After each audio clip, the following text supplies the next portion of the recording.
Bueno, el siguiente ponente es el doctor José Luis Reyes Sánchez. Es investigador del Departamento de Fisiología, Biofísica y Neurociencias del CINVESTAB. Él estudió medicina, médico cirujano, es nefrólogo pediatra por el Hospital Infantil de México. Tiene un doctorado en ciencias en el Departamento de Fisiología del CINVESTAB. Está en el nivel 3 del SNI. Tiene pues, más de 80 publicaciones, varios estudiantes de posgrado formados, más de 40. En fin, el doctor José Luis Reyes pues, es un reconocido investigador en el área y nos va a hablar de nefrotoxicidad por metales pesados, importancia de la edad de exposición. Muchas gracias, doctor. El día de hoy les voy a hablar de algo más terrenal que lo que acaban de presentarles, que está más cerca de ustedes y que, bueno, hay muchas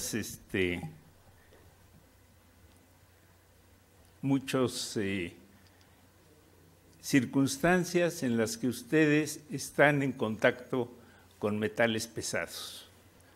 El contexto general es de que si ustedes no son cromadores de defensas o si no tienen un contacto ocupacional, no van a estar expuestos a metales.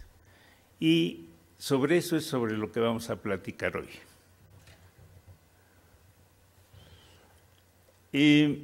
La audiencia es una audiencia que tiene diferentes grados, creo, de conocimiento de la función renal, entonces un poco nos vamos a referir también a eso.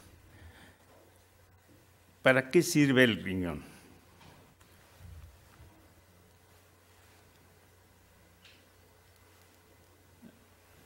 Ya.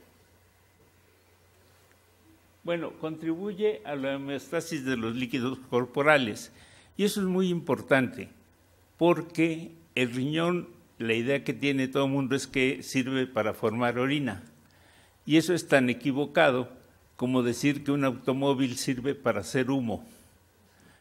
El automóvil hace humo, produce humo por su funcionamiento, pero su función, bueno, es otra, ¿no? Los traslada, los lleva, en fin. Igual el riñón. El riñón forma orina como producto final de su función, pero su función es esta, una de ellas. Y esto es muy importante porque eso le permite a cada célula estar rodeada de un líquido limpio, ¿sí? De manera que cuando el riñón se daña y llega a insuficiencia renal, las células están rodeadas de un líquido sucio. Y es igual que si ustedes riegan una planta con agua sucia, ¿qué le pasa? Se muere, ¿sí? Igual el paciente urémico. Otra función muy importante es que elimina genobióticos. Genobióticos es todo lo que no pertenece al organismo. Medicamentos, drogas, lo que ustedes gusten y manden, que no está normalmente en el organismo. Y ya les hablaron que también contribuye a la regulación de la presión arterial. Este es el riñón y afortunadamente tenemos dos, de manera que se puede quitar uno, donarlo, la vida sigue muy normal.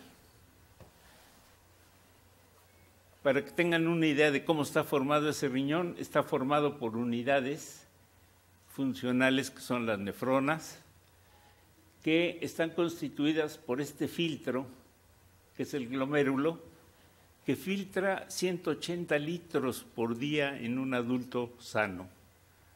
Eso es muchísimo. Y entonces, claro, estos túbulos se encargan de recuperar la mayor parte de esos 180 litros. De manera que en condiciones normales, pues la orina anda en 1,5 litros, salvo los fines de semana si se van ustedes a celebrar algo. Este es el glomérulo, es un conjunto de capilares hermosos y estos son los túbulos. uno los puede disecar y entonces estudiar en cada segmento qué es lo que sucede y estar seguro de que sucede en ese segmento y no en las células vecinas.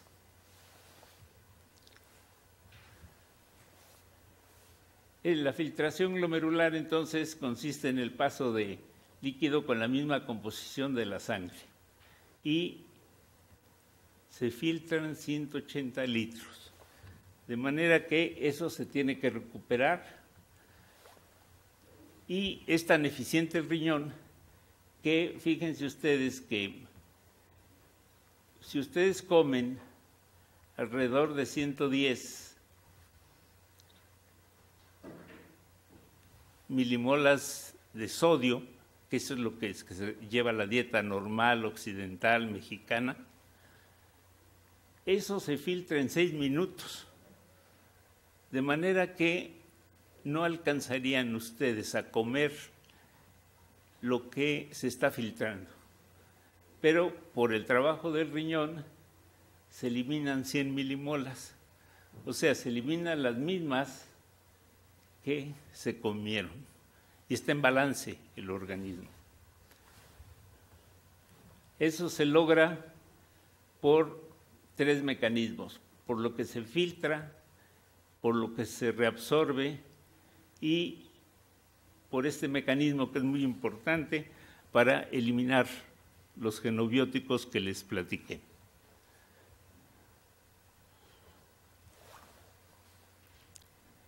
La circulación arterial y venosa alrededor de los vasos es muy importante y el riñón recibe una cantidad enorme de sangre y eso le permite hacer su función. Aquí tienen un túbulo colector de los que les platicaban anteriormente y lo que se enfatiza aquí es que este túbulo colector transporta mucha agua y esa agua se ingresa a la célula por esta proteína que es la acuaporina 2, un canal de agua. Y claro, no se puede quedar en la célula y entonces del otro lado hay otra proteína que le permite al agua salir de la célula.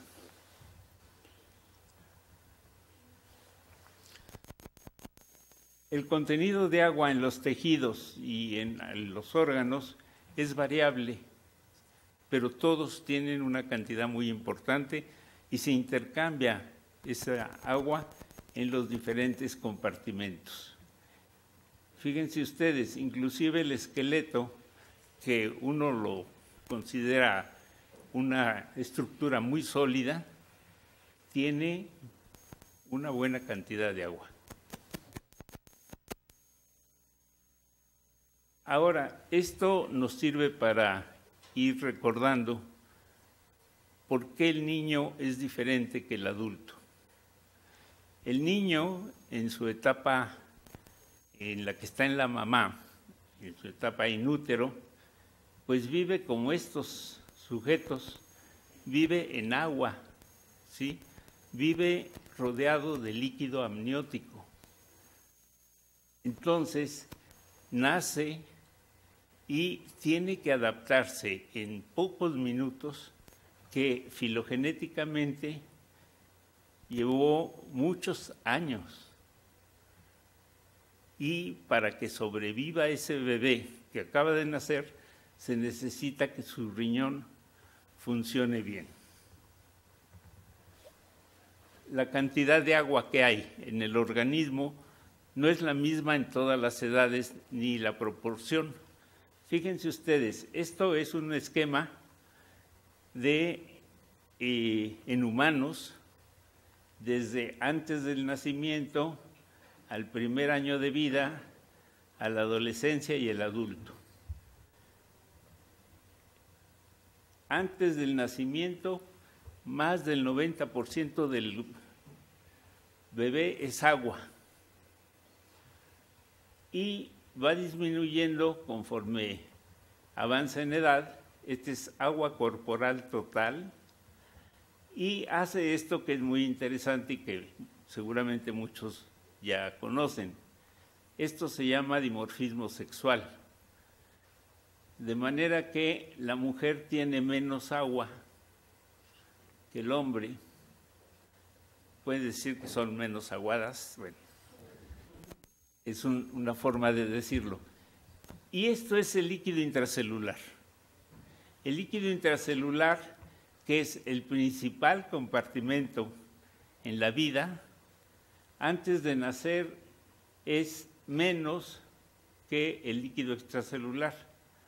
Nacen con esta diferencia y ya al año de vida establecen ese contenido, y también para la extracelular y la intracelular tienen este fenómeno de dimorfismo sexual. Bueno, nos lo brincamos. Esta es una parte importante porque todo lo que ingiere una persona, y eso incluye pues lo que gusten y manden, marihuana, cocaína, en fin, las preferencias que haya, se tiene que eliminar. Y se elimina por secreción. Y se los menciono porque en el recién nacido y en el niño, en la edad pediátrica, esta secreción es menor que en el adulto. Por lo tanto, su capacidad para eliminar fármacos va a ser diferente, va a ser menor.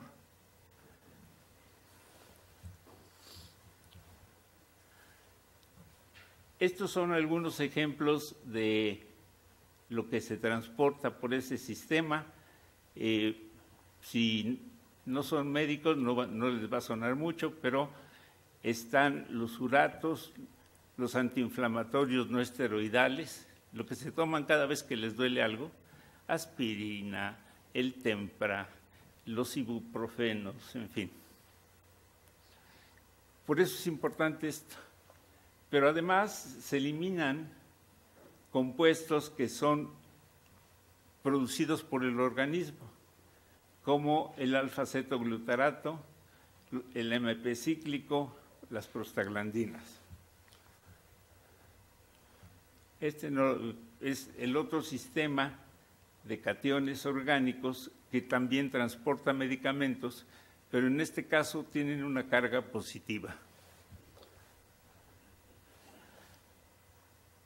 Es interesante que ese sistema de secreción tiene influencia hormonal. No es igual en el macho que en la hembra, ni en el hombre que en la mujer. Aquí lo que ven es que si uno administra este paraminipurato, que es un marcador de la capacidad de secreción, en ratas, el macho intacto le toma 16 minutos eliminar esa carga. En cambio, le lleva casi el doble. Y esto es importante porque muchos fármacos que dependen de este mecanismo deberían de ajustarse al género del paciente. No es igual, entonces, que un medicamento con una ventana terapéutica pequeña se le administre a un hombre que a una mujer. Esto se toma poco en cuenta. En los hospitales de tercer nivel sí ya se está tomando en cuenta esto. Y sí ya se están midiendo algunos medicamentos y ajustándolos a lo que el paciente necesita. Y esto para probar que sí depende de hormonas, lo que hicimos fue castrar a los machos. Y fíjense, este es un macho intacto, este es el macho castrado, se comporta como la hembra. Y si les damos testosterona, vuelve al nivel basal. Bueno, ahora ya entrando en la parte de metales pesados. Estos están presentes en la vida del sujeto y los más frecuentes, aunque hay otros, a los que pueden estar expuestos son el plomo, el cromo, el cadmio y el mercurio. Y se conocen desde hace mucho, y se conocen sus efectos tóxicos. Fíjense, en las pinturas utilizadas por los impresionistas estaban presentes algunos de estos metales. Ustedes seguramente, muchos de ustedes reconocen este pintor, es Van Gogh, y se pintó cuando ya se había cercenado una oreja. Esto se debió, según sus historiadores, a trastornos mentales. ¿Y qué tiene que ver eso con los metales pesados? Que causan trastornos mentales por reemplazar muchas de las funciones del calcio y de otros iones divalentes. Y porque él tenía el hábito, dicen, de chupar sus pinceles. Y al chupar sus pinceles, pues llevaba cromo en estos compuestos, plomo en el blanco de plomo y cadmio en el amarillo de cadmio. Vamos a ver más adelante qué ocasionan esos metales. Ustedes pueden decir, bueno, yo no chupo pinceles ni hago cosas de esas, pero fíjense que sí tienen la posibilidad de estar expuestos. ¿Por qué? Pues aquí ven, estos son alimentos, esto es medido por la Unión Europea, que tiene un control muy cuidadoso de los alimentos y sabe qué es lo que comen sus ciudadanos. No tenemos una tabla así para México, pero se sabe, sí, que hay una contaminación brutal de estos metales de origen minero y en las costas de México. Pero ustedes, pues seguramente les gusta algo de lo que está aquí, los ostiones, las almejas y los mejillones. Tienen cadmio, tienen plomo y tienen mercurio. El hígado, que es tan socorrido por las mamás para darle su higadito al bebé, pues también, aquí no está completo, pero tiene cadmio. La carne, la que quieran, bovinos, ovinos, cerdos y aves, plomo.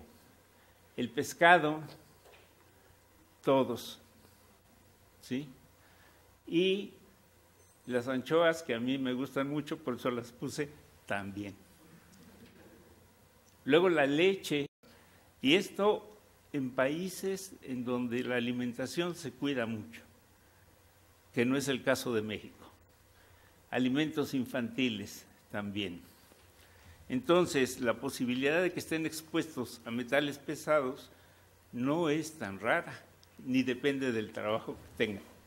Esta es una fuente interesante de contaminación de metales pesados, el lápiz labial. Claro, van a decir, yo no me lo como, bueno, eso ya depende de cada costumbre. Pero miren, tiene de todo, perdón. Cadmio, aluminio, cromo, manganeso y plomo. Y estos lápices labiales no son de México, son de un estudio hecho en Estados Unidos.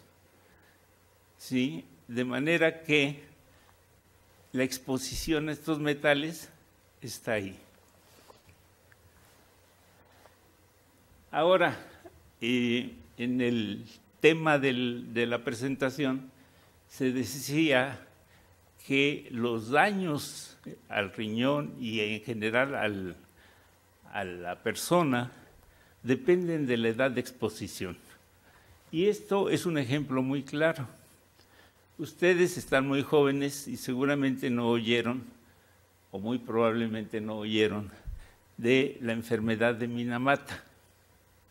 ¿Alguien lo ha oído de eso? Yo creo que no. Bueno, la enfermedad de Minamata se manifestó como alteraciones mentales severas. Y de manera interesante, esta imagen representa a una mujer que estaba embarazada y dio a luz a este bebé o a este niño. Un daño severo cerebral.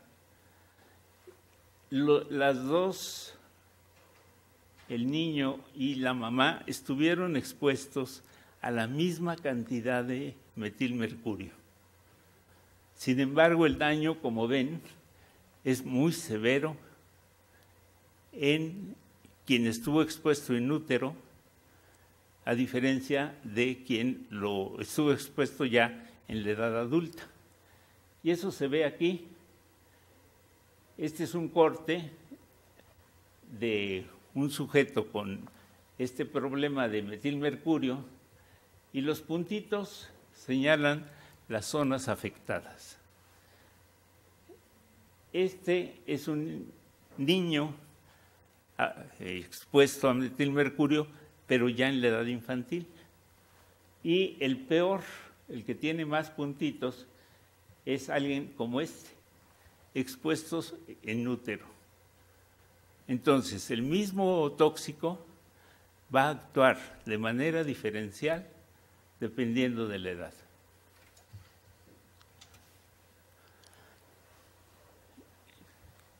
La exposición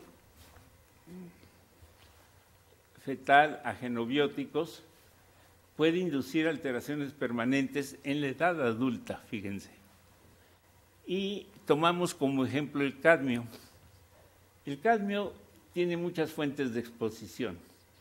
Tiene fertilizantes, las pilas, desde luego, los moluscos y mariscos, como ya mostramos en la tabla anterior, contaminación industrial, pero sobre todo, y por eso está en el cuadrito, el tabaco. Y se reconoce poco que el tabaco tenga cadmio.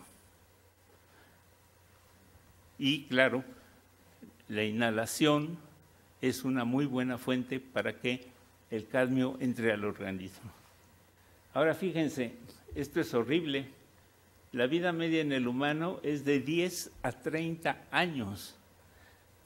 Para que cualquier compuesto se elimine del organismo, necesita que transcurran 6 vidas medias. ¿Qué quiere decir eso? Que para que se elimine totalmente una carga de cadmio, tienen que vivir entre 60 y 180 años. Está difícil. Bueno, espero que alguno lo logre. Tenemos algunos ejemplos de que además sí hay esa contaminación por cadmio en zonas de nuestro país que se han explorado. Si se exploran otras, seguramente se va a encontrar también. En Aguascalientes, el abastecimiento de agua es un problema. No llueve a veces en todo el año. ¿De dónde obtienen el agua? De los pozos. Y como se llama aguas calientes, sale agua caliente. Y son aguas fósiles. Y tienen muchas cosas, entre otras metales pesados. Pero las personas no tienen otra agua que consumir. Bueno, en esta población se identificó que la enfermedad renal crónica tiene una alta frecuencia y, desde luego, como en todo el mundo, el tratamiento de insuficiencia renal es muy caro. ¿Sí? En el Seguro Social, los pacientes con enfermedad renal consumen el 16% del presupuesto de la institución. Son muchos millones anuales. Bueno, con este antecedente y yendo a explorar en poblaciones de este estado, se encuentra que en las poblaciones de niños sanos, expuestos a cadmio o plomo en el agua potable, se encontró proteinuria sugiriendo un daño renal incipiente. Son niños sanos, van a la primaria, y si uno explora su función renal, encuentra daño. La proteinuria es de los primeros indicadores de daño renal. Entonces, no es algo así etéreo, sino que uno puede encontrar ejemplos en nuestro país de que hay un daño por esos metales. Les decía del tabaco como fuente de contaminación de cadmio. Fíjense, estos son tabacos nacionales que analizamos. Este es un tabaco orgánico de Estados Unidos, crecido con todas las normas y los cuidados para que sea orgánico. Este es el cigarrillo de Cuba, pero no el de los puros, sino el cigarrillo, el que consume la gente con mayor frecuencia. Y luego, bueno, ya metido en el estudio, pues como yo fumo pipa, pues también analizamos mi tabaco. Todos tienen cadmio, de diferentes países. Este tabaco, sí, es de 2 fuentes de Suecia e Inglaterra. Claro, esos países no producen tabaco, pero independientemente de dónde venga, tiene cadmio. ¿Qué quiere decir eso? Que si fuman, van a estar expuestos a cadmio y ya no se les quita la carga. Con ese antecedente, entonces, y pensando que si una mujer sabe el día de hoy que está embarazada y dice, ya no voy a fumar, pues no le sirve de nada al bebé, porque ya tiene la carga de cadmio adquirida. Entonces, lo que hicimos fue estudiar qué pasaba si le dábamos cadmio a una ratita preñada y compararla con otras ratitas que no está expuesta a cadmio, pero estudiar las crías. ¿Qué pasa con esas crías? Aquí ven lo que antes les mostramos. ¿Qué pasa si un sujeto está expuesto in útero a metales pesados? Se conoce, y les adelanto, que el cadmio en el humano produce hipertensión arterial y produce insuficiencia renal. En estas ratitas, esto se hizo en un estudio en colaboración con un grupo en Francia, estas ratitas, para ustedes que no saben de las edades de las ratas, esta edad es una edad de adolescentes, es ya un sujeto joven. Este es un sujeto intermedio entre la adolescencia y la edad adulta. Y a 60 días, a 2 meses, una ratita es adulta. Entonces uno puede estudiar esto de manera muy adecuada, porque rápidamente va uno a tener los resultados. Si esto se estudia en el humano, pues ya lleva muchos más años. Lo que ven es que a la edad adulta es hipertenso ese animal y nacen y crecen con presión arterial normal. ¿Qué quiere decir eso?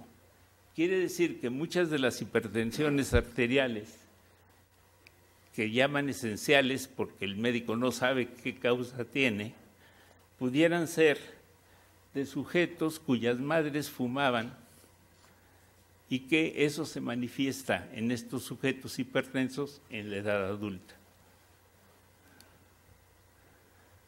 El problema además es que hacen hipertensión arterial, pero como les dije, también hacen daño renal.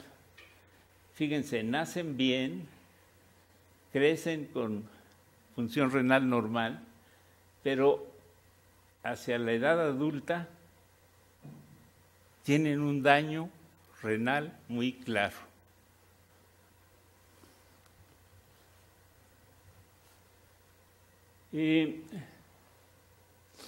Ese daño renal se manifiesta en varias de las funciones del riñón.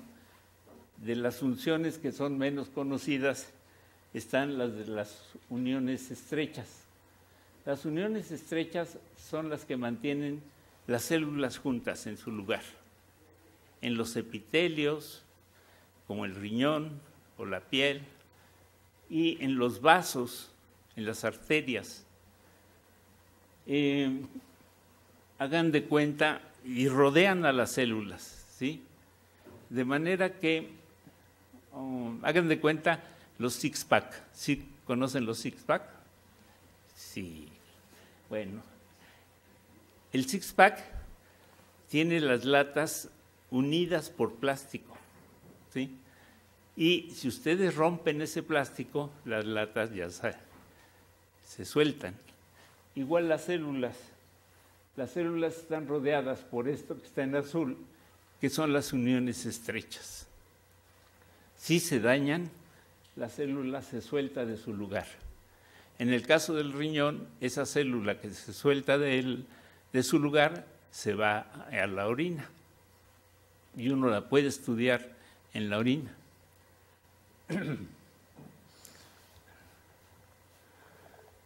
¿Por qué les mencioné eso? Pues porque los metales pesados, además de dañar y de ocasionar hipertensión arterial, parte del daño en el riñón es en las uniones.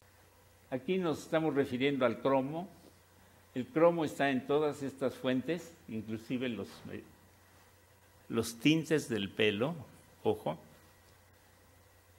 desde luego en las cromadoras, en las tintas de las impresoras, y acá, sin que tengan que ser expertos en patología, ven estos puntitos finitos y estas espigas son las uniones estrechas de los vasos del riñón y de los túbulos del riñón. Cuando se expone el sujeto a cromo, vean, comparen, fácilmente se dan cuenta de un daño inmenso.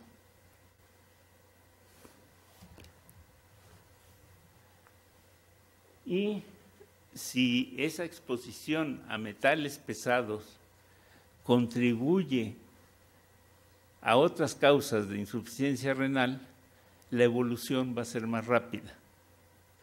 Y lo que ven aquí, pues es el destino final, o como le quieran decir.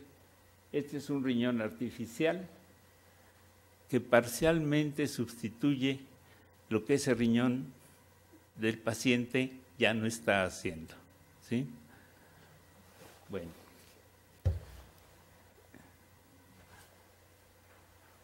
Como conclusión, del funcionamiento adecuado del riñón depende nuestra libertad para tener una vida normal. ¿Por qué? Porque si ustedes tienen que recurrir a un riñón artificial, no pueden irse de vacaciones si no hay, un riñón artificial en el lugar al que van de vacaciones, que les pueda dar el tratamiento mientras están fuera. Bueno, esta es una relación de los colaboradores que han trabajado sobre lo que les mostré y pues les agradezco su atención.